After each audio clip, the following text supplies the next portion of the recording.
Bwana asifiwe. Niukaribishe katika Jumatano ya kwanza kabisa katika mwezi huu wa 7.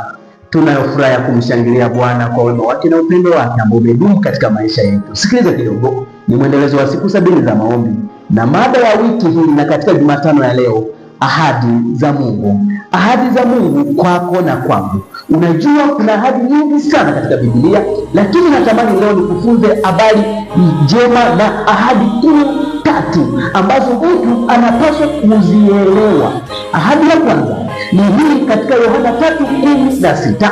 Hii ni ahadi ya wokovu ambayo binadamu yeyote yule kupitia kumwamini Yesu Kristo, kupitia kumpokea kuwa Bwana na Mwokozi wa maisha yake, kupitia hii uzima wa milele tumehakikishiwa katika maisha yetu. Ahadi ya pili ni ahadi hii ambayo ahadi ya uwepo wa Mungu katika maisha yetu, ahadi ya uwepo wa Mungu katika maisha yako. Na ahadi ya tatu ni ahadi hii ya kutimiliziwa mahitaji yako, mahitaji yangu, yaani Mungu kutimiza mahitaji ya binadamu na viumbe vyote alivyoviweka hapa duniani. Twende kazi.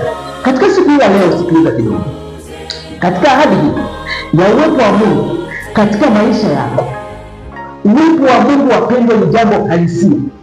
Maana kuna watu wa Historia 13 na mstari wa 5 imetambulisha habari nzima ya uwepo wa Mungu katika maisha yako. Kuna watu leo katika dunia hii wamekuwa na discussion nyingi na watu wengine wamesoma historia wakaeleza kwamba uwepo wa Mungu yupo, Mungu yupo, Mungu kana kwamba ni mmoja fulani. Hapana, leo nakwambia tu kweli ya kwamba Mungu yupo kabisa, na ndio maana nasema ya kwamba sitakupungukia wala sitakuacha. Wakati machozi yanapokuwa mengi, wakati furaha wakati tabasamu linageuka kuwa maumivu, ndipo pale pia Mungu anatambulisha ya kwamba bado ana wewe katika maisha yako. Sikiza kidogo.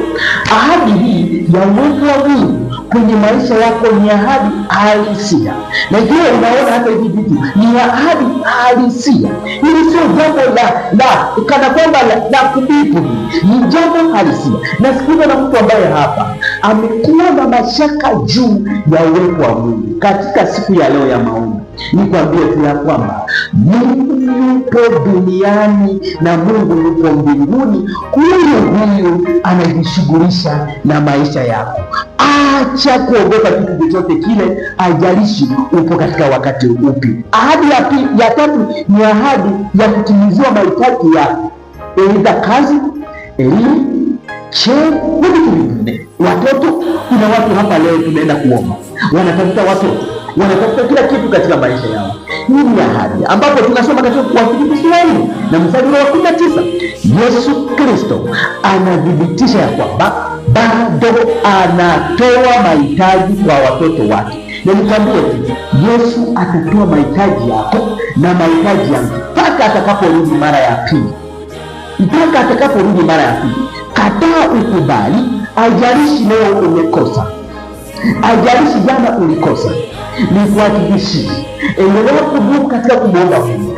Acha kutishwa na mtu fulani, endelea kudumu katika kumtafuta Mungu.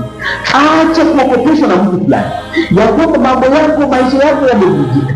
Yule Mungu anayetukirimia ilivyo zaidi ya utajiri wake, ilivyo na mapenzi yake, yule Mungu anayenipatia mahitaji yangu. Katika siku ya leo, ondoka na hii. Mungu wetu wa mbinguni amekuahidi ahadi kuu hizi 3, na ahadi hii ya 3 ndipo ambapo pia ni baraka tunakutana nayo. Ni baraka wapendwa, ni ahadi kwenye Biblia kulingana na neno la Bwana. Kuna mtu wakati mwingine amekuwa akirumunika, akilaumu, akilaani. Nikwambie tu ya kwamba ni baraka, ni kati ya jambo ambalo Bwana wetu Yesu Kristo amekuahidi kama ahadi yake kupitia hitaji. Ahadi yaweza kuwa kuna mtu ananisikiliza, habari nzima ya uponyaji ni ahadi ambayo Bwana ametuahidi. Habari nzima ya kuwa na wewe katika maisha yako ni ahadi ambayo Bwana amekuahidi. Habari nzima ya kulindwa ni ahadi ambazo tumeahidiwa. Habari nzima ya kupata kitu ambacho unakitafuta leo, usichoke kutafuta. Habari nzima ya kujibiwa maombi ni ahadi ambayo tumeahidiwa. Jamani, hata uzima wa milele ni ahadi ambayo tumeahidiwa. Usimwache kumwomba Mungu. Baba yetu na Mungu wa mbinguni, ahadi hizi tatu zikatoshe maishani mwetu, zikatoshe kwa mtazamaji huyu, zikatoshe kwa mtoto wako huyu, ya kwamba ahadi hizi ni hakika na kweli kwenye maisha yetu. Tusaidie katika Jumatano ya leo kujibu kila hitaji la maombi yetu, kujibu kila haja ya mioyo yetu, kujibu kila ahadi ambayo Bwana umetuahidi leo tumevikumbusha. Shetani ambapo amejipenyeza kwa ajili ya kuzuia ahadi zake, kwa jina la Yesu asiweze kutenda jambo lolote lile. Tawala katika jina lako Yesu. Amen.